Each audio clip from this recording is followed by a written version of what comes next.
Fala galera, como é que vocês estão? Eu sou o João Carlos e sejam muito bem-vindos ao meu canal de literatura.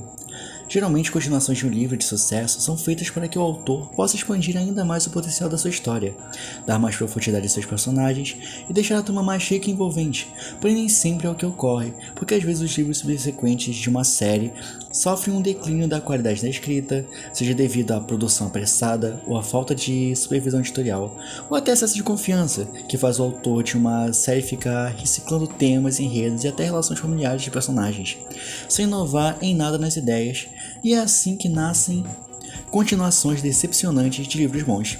E às vezes nem tanto, mas vocês entenderam. Se tem um cara que pode se acabar de fazer muitos livros bons, esse é o Douglas Adams. Ele era uma máquina de fazer livros, quase todos se transformaram em best-sellers. Ele escreveu a Agência de Investigação Zólicas, Dargenton e a longa e sombria Hora do Chá da Alma. Escreveu também o Salmão da Dúvida, escreveu livros de Doctor Who, e no final dos anos 70 ele escreveu O Guia do Mochileiro das Galáxias, um livro excelente. O livro é tão inovador e carregado de humor que conquista facilmente até quem não é familiarizado com a ficção científica.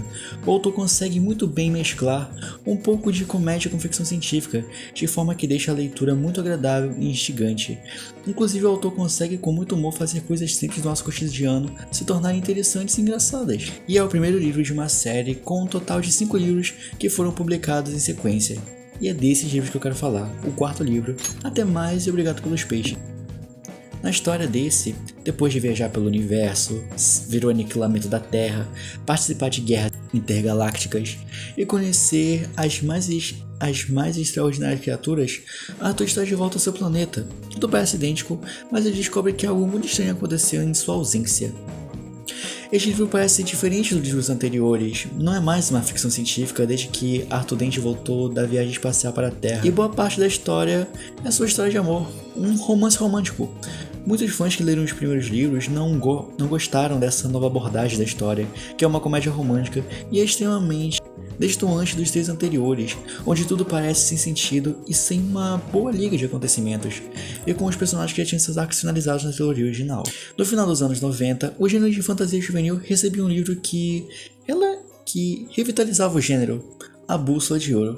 O primeiro livro da trilogia, Fronteira do Universo, que mesmo com as polêmicas é um livro de bastante sucesso, só que depois de lançar o primeiro livro, Philip Pullman, na sequência A Faca Sutil, onde acompanhamos Lyra, perdida em um novo mundo e encontrando Will, que é um moleque que está fugindo por causa de um assassinato, e eles estão sendo caçados por toda a criatura mágica deste mundo. Os dois têm objetivos diferentes. Lyra quer encontrar o significado para a matéria escura e Will quer achar o seu pai desaparecido. Mas o que eles encontram é uma faca de poder incalculável. Mas afinal, o que poderia dar errado nisso? Além das polêmicas, o livro tem uma escrita extremamente fraca, diálogos pouco inspirados, descrições clichês e sem muito propósito. O enredo é fraco e bem previsível, para ser sincero. Muitos leitores ficaram absurdamente decepcionados com a direção que a saga estava tomando. Lyra é escanteada neste livro, embora ainda tenha um papel na trama, onde o protagonismo fica com Will, que é um personagem bem estereotipado e pouco profundo, tendo uma escrita bem mais fraca que se comparado ao primeiro livro, onde o autor faz muitos acontecimentos e desenvolve pouco ou quase nenhum. E em determinado momento, você apenas para de se importar com os personagens e seus objetivos, sendo uma sequência que perde muito de seu potencial, onde discussões do que é a matéria escura poderia ser e significar muitas coisas. Pullman deixa ela bem explícita e pouco criativa, em minha opinião, e de muitos outros, com muitos comentários contra religiões que não sei exatamente se pega muito bem. Essa talvez seja a sequência menos famosa da lista. Brincadeira. A Cura Mortal, terceiro livro da série Blade Runner, finalizando a saga. Diferente dos livros anteriores, esse livro propõe um novo ângulo de observação que leva o leitor ao cenário pré-apocalíptico em que o mundo se encontra, expondo as situações das cidades que ainda lutavam contra o fulgor e encerrando a fase de experimentos do Cruel, iniciados no labirinto, claro. O que realmente fez muitos se decepcionarem com o livro foi a quantidade ridícula de conveniências que o livro tem. Afinal, o governo antecipou completamente cada movimento e era exatamente isso que deveria acontecer e novamente a perda de memória do protagonista que fez muitos leitores criarem raiva do livro, perdendo a essência intrigante do primeiro livro.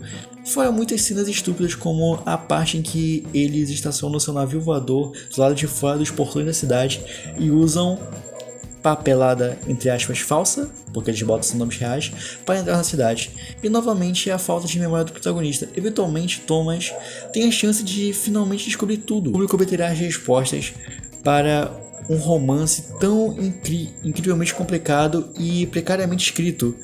E eu não vou dar spoiler pra quem não leu, mas você que leu, você sabe do que eu tô falando. Na verdade, você não sabe do que eu tô falando. As Crônicas de Nárnia é uma série literária clássica da literatura. E seu último livro, A Última Batalha, onde basicamente nós temos a última batalha de Nárnia, está prestes a acontecer. O rei Tyrion, ajudado corajosamente por Gil e Eustáquio, terá de enfrentar os cruéis Calormanos, num combate que decidirá finalmente a luta entre as forças do bem e do mal. Mas, com tantas dúvidas e confusão ao redor, conseguirá o rei Tristan manter-se firme na hora mais negra de Nárnia? Infelizmente para muitos leitores, o último livro da saga está repleto de problemas como retóricas racistas e sexistas, onde os inimigos finais do livro são descritos como, entre aspas, escuros. Estão invadindo Nárnia, novamente, porque vocês sabem que Nárnia é invadida basicamente semanalmente, guiados por um macaco, que é um paralelo meio racista quando você para pra pensar, desfilando como um falso Aslan. Outra reclamação é sobre o desfecho da personagem Susan, que aparentemente está vagando pelo mundo real, não consegue pensar em nada além de batom. Fora o final do trem, que por mais que os personagens vão pro céu, Susan literalmente perdeu toda a sua família em um acidente de trem. Sim, esse é o desfecho da personagem, de uma personagem que era muito importante para toda a saga. Pois é. Nem mesmo Harry Potter escapa dessa lista. Essa obra não é só uma das mais amadas, como também uma das obras mais bem avaliadas, ganhando inúmeros prêmios e sendo muito bem adaptada para o cinema, e ainda ganhará uma série futuramente, tendo 7 livros escritos pela autora original. Mas em 2016, esse universo recebeu uma nova obra, Harry Potter e a Criança Amaldiçoada. A história se passa 19 anos depois da batalha final entre Harry Potter e Voldemort. Harry Potter agora é um funcionário atarefado do Ministério da Magia, tentando conciliar as tarefas do trabalho e a vida familiar. Hermione passa a ser ministra da magia e Rony o dono de uma loja no Beco Diagonal.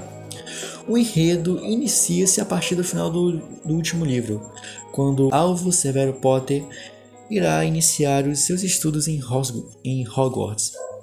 O pequeno menino expressa ao pai seus conflitos caso venha a ingressar à casa de Sonserina. Harry Potter Criança Amaldiçoada, por muitos fãs, é uma fanfic da série.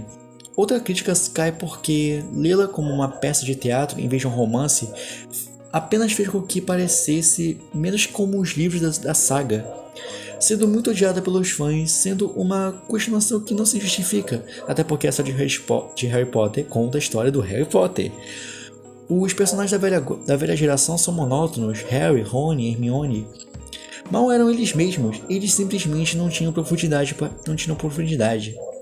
São como reflexos de seu nível mais superficial. Rony sentia-se como um móvel que parecia gostar de inserir várias piadas maldosas. Hermione parecia fraca e Harry simplesmente não é o Harry. Em 2011, o mundo vivia a guerra das distopias adolescentes, entre elas estava Divergente, a história que é ambientada na cidade de Chicago em um período pós-apocalíptico. A sociedade dessa Chicago futurista se divide em 5 facções, fundamentadas em virtudes consideradas essenciais para prevenir futuros conflitos e manter a ordem e a paz.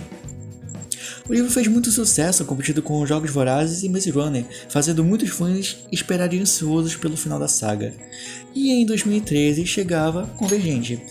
Na história, a sociedade baseada em facções, da qual Tree acreditaram um dia, desmoronou, destruída pela violência e por disputas de poder, marcada pela perda e pela traição. Em Convergente, o poderoso desfecho da trilogia de Veronica Root Iniciada com Divergente e Insurgente, a jovem será posta diante de novos desafios e mais uma vez obrigada a fazer escolhas que exigem coragem, fidelidade, sacrifício e amor. E muitos se decepcionaram.